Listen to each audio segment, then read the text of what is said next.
Welcome to this, I guess, bonus video on... This video is basically answering the question of how do we introduce a segmenting exercise before the user statement exercise. So this is not necessarily segmenting into user profiles, which is the way that we actually developed this exercise.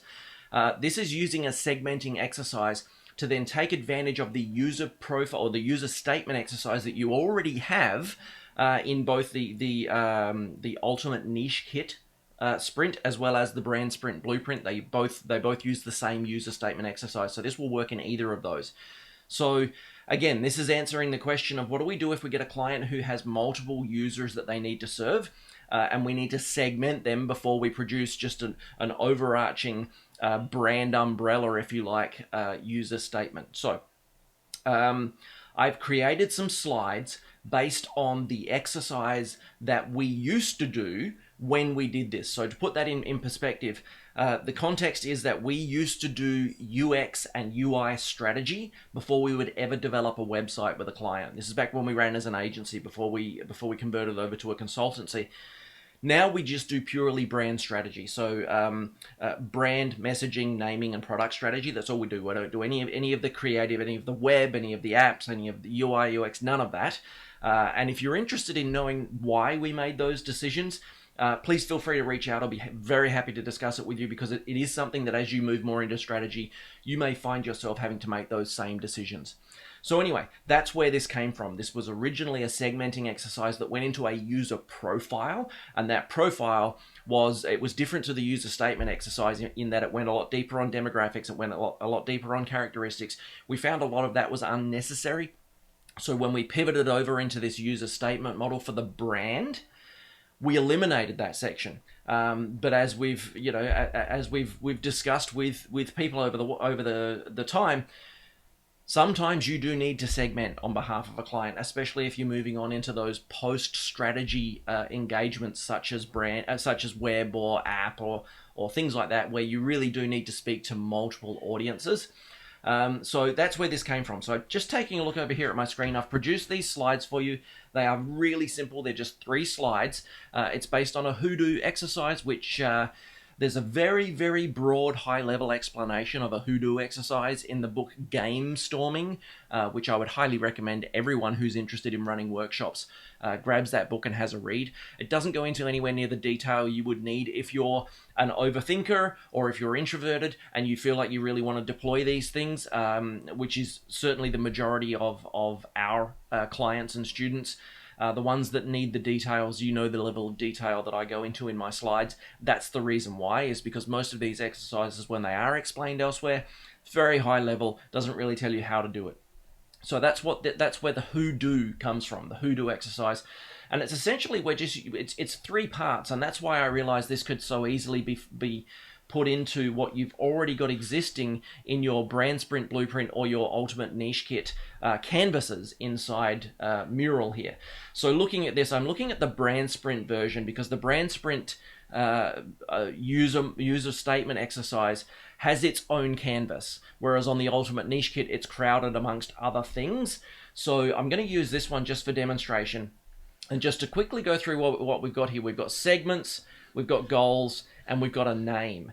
And so obviously that's a really nice number 3 with an exercise box here we've got that already contains 3 elements. So this is going to be a pretty easy to adapt exercise that you would then insert before you begin the user motivations. So just going through the slides here, I'll show you sort of how this works. So, as usual, facilitator instructions, set your timer for 10 minutes and start timing. Introduce. Remember, these are facilitator instructions, so this is telling you what you're about to do. It's not you telling the team yet. So introduce the hoodoo exercise. We're going to use the 3 columns in the user motivations exercise. At the top of the left column, we're going to write name on a 5x3 sticky and place it over the context heading here. Top of the middle, we're going to write segment over the need heading. Let me just move this out of the way, over the need heading. And then at the top of the right, we're going to write goal and put it over the desire heading. Okay, so we've got name, segment, and goal. So here's how this looks. If we just go Oh, actually, I haven't created a mural from this. Let me just create a mural in my room. That way I can have access to all of my tools on the right-hand side here and I can demonstrate this. Okay, so we're going to want some stickies. So we get a 5x3. Drag this out, and we're going to say name, and then put it over this heading. You can make that larger if you want to make it larger. In fact, let me just zoom into this so we can see this a little bit better.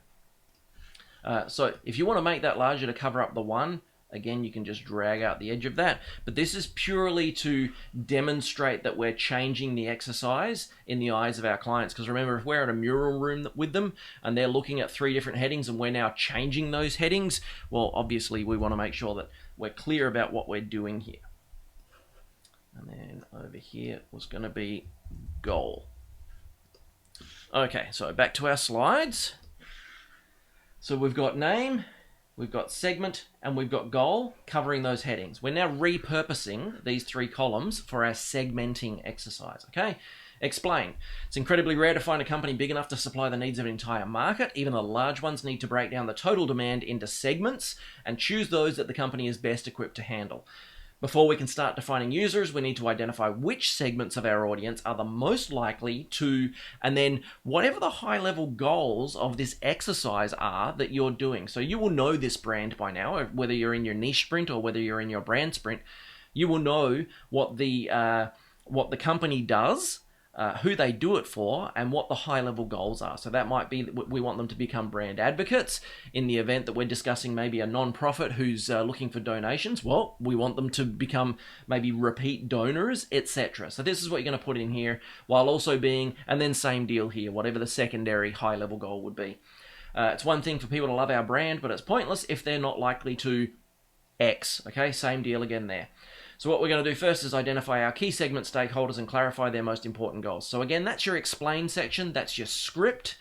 You would just do a little bit of editing on this before you get into the sprint so that you can fill in these gaps. Again, based on your knowledge of the client. Don't forget, we've got all of that pre-sprint research we do. We do our review mining. We do all of our competitive research. We know this client fairly well before we ever get to this point. And then note, we're looking for up to 3 different types of user and not 3 different contexts of one user's journey. So again, this was from the UI and UX strategy portion of a web development. That's thinking in the context of funnels being a user's journey. We don't want to take different sections of that journey, for example. We want to take 3 completely different journeys. So these are 3 completely different users, hence the differing goals. If they had the same goal, they could all go through the same funnel with different entry points. Different user types have different goals, whereas different contexts of the same journey have the same goal, which is the journey's culmination. Facilitator instructions. Have the team discuss how their audiences and markets are segmented and choose one each of up to 3 segments. So again, this is explaining to you what you're about to do. Have them write their choices on stickies in the middle column, segments. So we're starting from the middle here. For example, for a professional services firm, our segments might be solopreneur, studio, and agency. Now, I've put in how I came to that decision based on their different goals here, but this is not where you would necessarily need to express that to the team because this is not the goal slide. This is a segment slide. So I would typically read out solopreneur, studio, and agency. These are segmented based on size and immediate goals. All of their goals are achievable through branding, but will require different messaging and different approaches. This exercise is setting the stage for our user profiles. If your team gets stuck, here are a few ideas. Think of things like current customers, previous customers, new customers, or desired customers, right? Or things like size of company, number of employees, or even location of the company, or revenue, length of time in business, or growth stage. So this is your facilitator instructions that I'm reading to you, but these are hints for you to give your team some ideas if they get stuck. So it's not in an explain section because you wouldn't necessarily read it out every time, but if they get stuck, you can just read this stuff, okay? Geographic areas such as country, regions, different cities, or postal codes. And you can, if absolutely necessary, fall back on small business, medium business, and enterprise, but only if the team doesn't have enough knowledge or insight into their own users to come up with something more legitimate, okay? Now, how we actually do it. Have the team brainstorm segments. Use the space in the segment box, this box here, to brainstorm ideas onto new stickies. So you would just say, okay, guys, let's... now, you've used 5x3s, so if they double-click in here, they're going to get a 5x3. If you want to conserve your space, you can drag one in and then everything that you double click after that will be a 3x3. So you're just going to ask them to double click in this box and brainstorm. Just think. Let's just do a brain dump. Let's get our segment ideas onto stickies, onto new stickies inside this box. Once everyone has added at least one, now ideally they're adding 2 or 3. They think about the first one, and then they think about how segments 2 or 3 might look in relation to that first one. Ideally, we're going to have 3 each, but we want at least one. If you're working with a 5-person team, you want at least 5 stickies in this box. And then you're going to ask them to identify a favorite for the first segment. So again, if they've gone through and they've added segments 1, 2, and 3, if you've got a great team that's just into this, you want to say, all right, well, before we go any further, let's focus on the first segment, okay? Let the team offer a preferred option from the previously developed segments. Ask the rest of the team if they agree or if they have a different option. This is purely discussion. Again, try to let everyone be heard. If you've got a wallflower, call on them by name. If there's no consensus on the segment, or if there are competing ideas, then open the floor to discussion. Ask the team members to explain their reasoning, and then get the decision maker to make the decision if it's necessary. Often we found, going through the explanation, people get on board. Unfortunately, sometimes it's due to weaker personalities versus stronger personalities, but people do tend to get on board. We want that ideally to be happening through a changing of their mind, an arrival at consensus based on rationalization and discussion. It's not always the case, but in an ideal world, that's how it works. Once you have that first segment, add it to the top of the box under the segment heading, and then repeat the process for segments 2 and 3. So what that means is, let's say we've got all these stickies here, right? And we've had our discussion. I don't know why they weren't 3x3 since that's the last one I used. But anyway, we've had our discussion. We decide that this one is the winner. We want to move this up here, and we're essentially going to try and create a line so that when we finish this exercise, we're going to have name, segment, goal, name, segment, goal, name, segment, goal, okay? So the rest of these are still going to be used to decide segments 2 and 3. This is the only decision we've made. So as we make a decision, we need to then create space for the next decision. So if you need to move out into the outside around it, do that. And then say, all right, out of these, what's our next decision? And then, as I said in the slides, you're going to repeat that for 2 and 3, so you're going to go through the discussion.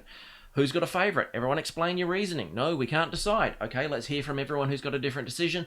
Let's hear from the decision maker. That's our segment number 2. Great, let's move on to number 3. Okay, out of these, what's our most logical segment number 3? Bearing in mind 1 and 2 that we've got up here. And so we go through the same discussion again. We arrive at our number 3, we move it into place, and then you can just move these off the canvas altogether. And then we move on to the next section. So that's the segment section. Okay, once you're done, move on to the next step. And then again, if you have to fall back on the small, medium, and enterprise segments, be prepared to return and facilitate another workshop when they've got some more data and insight. That's just a reality. Small, medium, and enterprise are not real segments, but we don't want them hanging up the rest of these exercises based on not being able to arrive at this decision. And the next 2 bits you go through with goals, and then the name, to a certain extent the name, because we base the name slightly differently. We start off with existing customers. So you can actually come back to the segments afterwards, maybe not even in another workshop. You can get through the goal and the name section and go, you know what, I want to change those segments. Perfect, do it then. Okay, next section. Again, set the timer for 10 minutes and start timing. Lay out the up to 3 segments you've identified. So you may not have 3. You might have come up with 1 or 2. Not every business is going to have 3. Some businesses might have 4 or 5, which I think would just be an absolute nightmare to try and develop a web property for. So if you've got 1 or 2, fantastic. If you've got 3, all good. So you've got them in the top, middle, and bottom of the box. So top, middle, and bottom of the box under the segment heading. Group the rest and move them out of the box, which we just did. Explain. One of the reasons we dedicate this time to users is that we need to make sure we're addressing the right things in our brand and communications.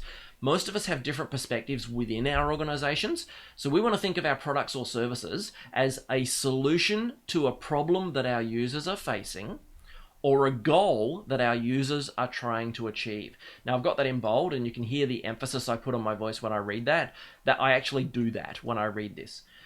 We really want that to be very important. There are only 2 ways of looking at their products or services: a solution to a problem, or a goal that their users are trying to achieve. Facilitator instructions. You're looking for high-level goals, 1 for each segment. Again, for example, a professional services firm high-level segment goals might be, for the solopreneur, more clients. For the studio, predictable clients or predictable cash flow. Now that they've got a couple staff, now that they've got to pay for their rent, now they've got to do this sort of stuff, they want to be able to have their month-to-month, not bring those slumps, those dips, those surprises. And then the agency, we actually, when we first started this, we expected that agency level clients would all want to have bigger customers. And it's true, they do. But the biggest problem that agencies suffer is better staff. Once you get to that agency level, you need the rock stars. And so that was our insight after working with enough agencies over the years, that they really want to build the superstar team more than attract the bigger clients, because they know that the bigger clients will come with the superstar team. So to begin, follow this questioning path. Ask the team, what does the client get as a result of doing business with us? And then we want to drill down as far as we can, okay? So for example, if we're selling web design, then the first and the simplest response might be a website, okay? So we'll start there. Next, what does that do for them?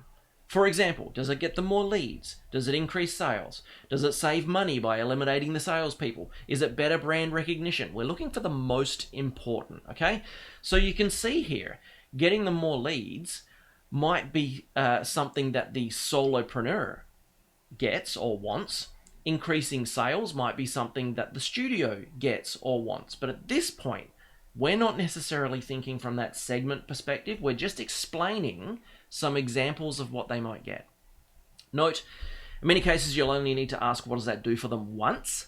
But if you don't feel like you're there yet, just ask it again. It's going to unfold in layers, and you will also have the benefit of multiple responses from the initial question. So look for logical progression here. One example of continuing to ask what does that do for them, in the website example, more leads means they get what?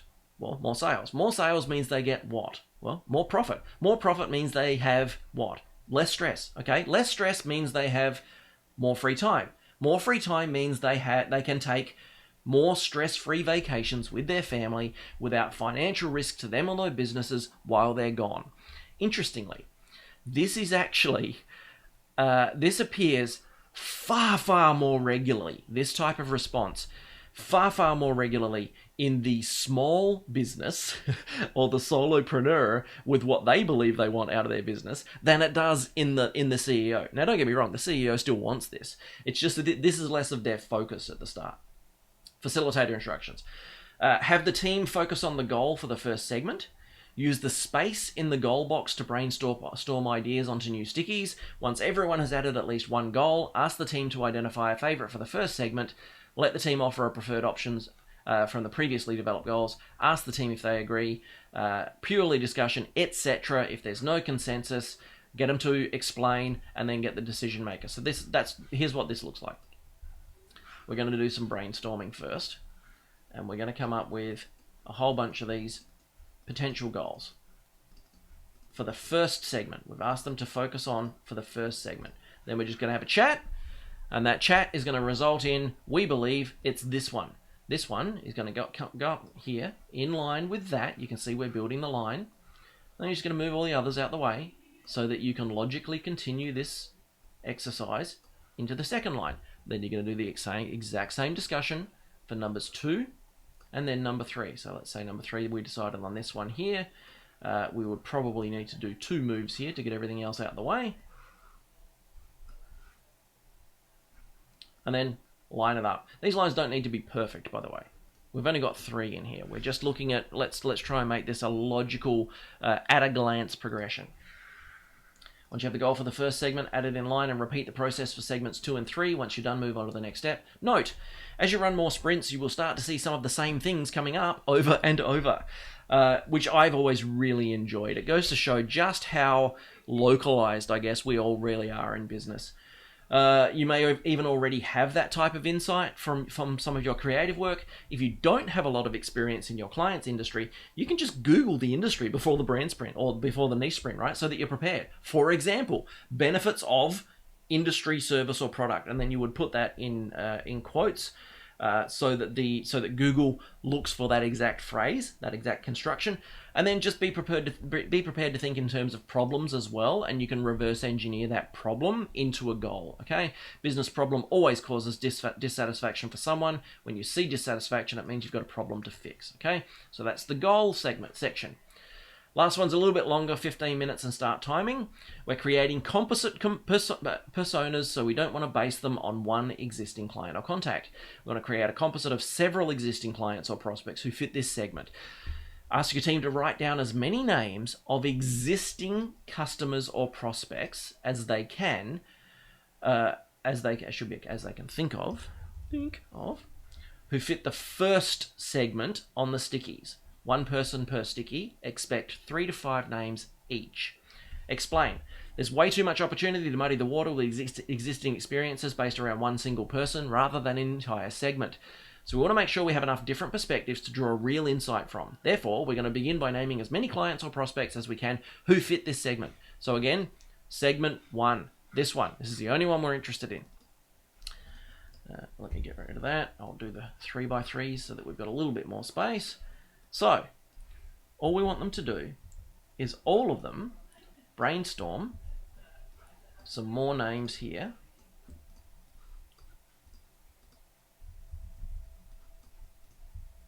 I guess they could be going down the bottom here as well. Okay, for the first segment. So we're using the whole box, but we're just brainstorming for the first segment. Step number 2. Ask the team to read their choices. This should be rapid fire. So you've got a big ugly box here filled with a whole bunch of stickies with really no rhyme or reason, and they're all on the same color. So we just want team members to read their choices. Expect several names to be on multiple lists. Remember, these are real clients or prospects. These are existing clients or prospects that we've asked them to name who they believe fit that first segment. So this is a very good thing, because these names are likely to be strong contenders for the composite, okay? So what we're looking for is each time a name is repeated by another team member, add it on top of the previous. So let's say this guy here was John Smith, this guy here was John Smith, and this guy here was John Smith. Each time a team member reads out a John Smith, just build a pile of John Smiths. Obviously quite the exotic name, John Smith. For example, if 3 different team members write John Smith, you will have a small pile of 3 John Smiths. Encourage rapid consensus. So this is not a deep and meaningful conversation here. This is just, yeah, that's what I meant, John Smith. I spelled it wrong, but yeah, I meant him. If a team member questions whether a specific person belongs in this segment, move it off the canvas and move to the next. So we've got Freddie down here, Freddie Geraldo, and we were doing the segment 1 exercise. And 2 or 3 members of the team, or even 1 member of the team says, "Are you sure Freddie belongs in segment 1? I feel like he'd be more suited to segment 2. I think he's got more employees, or I think he's bigger, or I think he's at a different spot in his business," or whatever you decided the segments were, okay? If that's the case, just move him off. Just move him off the canvas so that he doesn't muddy the water, and then we can move on. Now, you notice I didn't sort of put him up here, because we're not done with him. He might come back in the next segment. Once all the names have been read and consensus reached, gather the stickies and piles at the top of the box alongside the corresponding goal segment. So that's, let's say these were our final decisions. Because remember, we asked them at the start of this exercise to focus on segment 1. So the only stuff that's here is segment 1 names. If we had names that we didn't believe were related to this segment, they've been moved off the canvas. So you're just going to gather what's remaining. All of the names that relate to this segment with this goal, and you're going to put them on in a line next to it. Yes, I know we've got a lot more than 1, but that's okay. That's next. Expect between 3 and 5 real examples of clients or prospects who fit this segment. Repeat steps 1 and 2 for segments 2 and 3. Okay, so let's do the exact same exercise for segment 2 and the exact same exercise for segment 3. Obviously, they wouldn't have 3 names here and then 1 name each here. They'd be different because we would have actually done the exercise, but you get the point. Note, we never use real people's names on these. These profiles often tend to get shared around an organization, and if your customer gets hold of it, there is something unflattering in there, if you've put their name on it, they won't be your customer anymore. So that's what we're doing next. Facilitator instructions. taking into account everything the team knows about the specific prospects, clients, or users that they've identified by name. We want them to come up with a fictional name for our user that represents them without being the actual name of one of our examples. Think of things like ethnicity and culture here. Don't worry about stereotyping. In fact, the stereotypical name is more powerful because they have inbuilt imagery, one name for each user. So I will just direct you back to the explanation of this exercise in the Brand Sprint Blueprint for a little bit more in-depth detail about what to do if you feel like you're seeing racism coming up in these stereotypical names. Because obviously we want to avoid that, but we do want stereotypical because we want recognizable, and stereotypes are recognizable. We just don't want it to be racist or rude or offensive to anyone, okay? Facilitator instructions. So I've mentioned this in the past, but anytime you see facilitator instructions repeated, just means you're going to finish this bit first before going on to here, or this is a bit of explanation for you to read first before going on to the actual activity in this case. Have the team focus on the name for the first segment. So we're ignoring all of these down here. We're just looking at these. Use the space in the name box to brainstorm ideas onto new stickies. So what you're probably going to have to do is just move these up, maybe move these down while you're doing the brainstorming, and just ask everyone to use this little gap here to brainstorm a new name that is a composite representative of this segment, this user, without being the real people they've used to create it. So you're going to be looking at their names, you're going to be understanding the segment they're within, you're going to be understanding the goal they're trying to achieve, but you're trying to come up with a new name, a name that isn't one of theirs, a name that's fictional, okay? So they're putting new stickies in there. Once everyone has added at least one name, ask the team to identify a favorite, and then just let them offer that preferred option, have a discussion. If they don't agree, or if they have a different option, let everyone be heard, and if there's no consensus or they're competing ideas, ask them to explain their reasoning. That can honestly just be confirmation bias. Like, I put this one down, I think it's the best, you know? Be prepared to get the decision maker to rubber stamp the final decision. Once you have the name for the first segment, add it in line with the segment under the name heading, and repeat the process for segments 2 and 3. So, we had our name exercise like this, and we decided this was our favorite. First thing I would do is move all these up here with the others. I don't want that name section up the top there. Grab them all. You can Command G, group them, and just get them out of the way.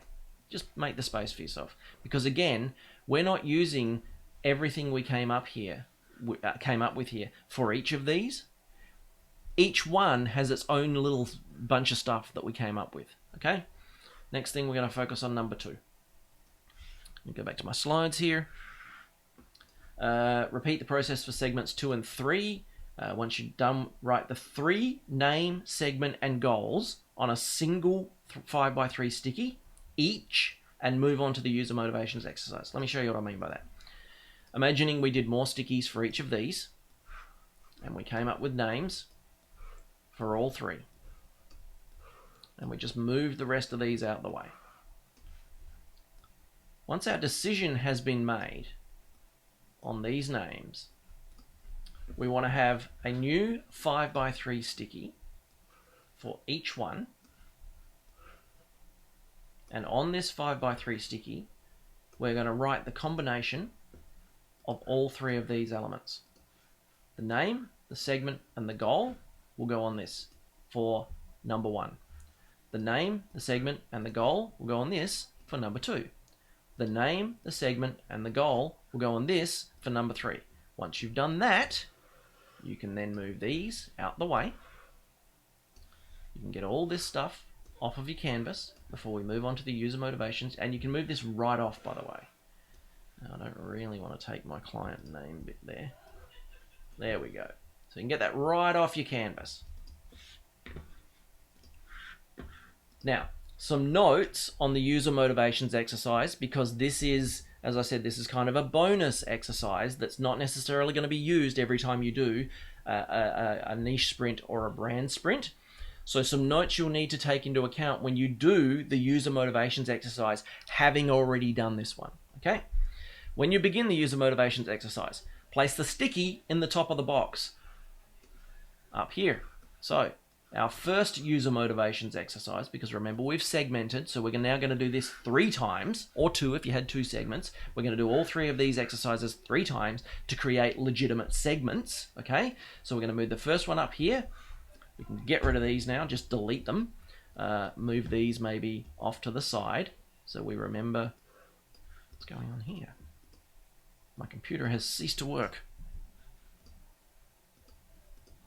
No, something weird is going on. Anyway, you understand what I mean. Just move those off to the side there. Skip the name section of your user statement exercise. So just remember when you get to that slide in your username section, in your user statement section where you create the name, you've already got the name. So you're just going to put the name on a new sticky that you've created here. Okay. Look to the goals created here to determine their importance. So this is where you're really going to have your thinking cap on, because what we've developed here in the goal section can go in one of 3 places in your user statement or in your user motivations exercise, excuse me. Is it the third element of the user's context? Is it the need, the deeper need, or is it the deepest desire? So when you're running through this exercise, your understanding of these elements, having done this user motivations, user characteristics, and user statement exercise already in your niche sprint in the past, your understanding of this exercise is going to help you push the team in the right direction. But just be aware that the goal that you developed in this segmenting exercise can plug into any one of those 3 places. It can be the third element of their context. It can be the need, which is deeper, or it can be the real desire, which is the deepest of all. So I've just put those notes at the end of this slide deck. Obviously, these relate to the user motivations exercise, which you'll be doing next. But this is just because, obviously, I can't put these in that slide deck now because you've already got that slide deck, or it's part of your sprint, your niche sprint or your brand sprint slide deck. This is just that you're going to need to have this available to you. So you will probably, if you're working with a client that needs to do segmenting, for example, a not-for-profit or a website job or whatever, if you're working with a client that needs to do segmenting, you will take these slides and you will drop them into your either niche sprint or brand sprint slide deck, depending on which one you're doing with the client. You will drop these in immediately before your user motivations exercise. Then you can actually take that note at the end there and you can spread it out amongst those slides as notes. You'll see the orange note heading that I've got in here. Looking back over at the screen here, this guy here, you can put it under a note like that, which is just a reminder to yourself. So put a note in there, spread those notes out on all of your motivations, characteristics, and user statement slides as a reminder that you've already done some of this stuff that the sprint is now telling you need to do. You already did it in the segmenting exercise. So hopefully that's really clear. Hopefully this is going to get you over that hump of segmenting and allow you to build even more value for that variety of clients when you're doing your niche sprint or when you're doing a brand sprint. If you have a need for segmenting, which you will have likely identified in advance, if you have a need for segmenting, this is how you can just plug that directly into your slides and just keep running it exactly the same way as your normal sprint. Obviously, your sprint now becomes 35 minutes longer on that day. You'll need to take that into account. Or I guess you could probably do it externally, but I've designed it to just plug right in. It should fit right in perfectly for you. So that's it for this video. Hopefully that helps. I'm going to send this over. I'll probably post this in the Facebook group as well, and I think I might actually even put this in the bonus section of each of those 2 sprints, just so that anyone who's doing this this process can get some benefit out of this question having been asked by someone who's already done the process before them. So let me wrap this one up here, and I will see you inside the group.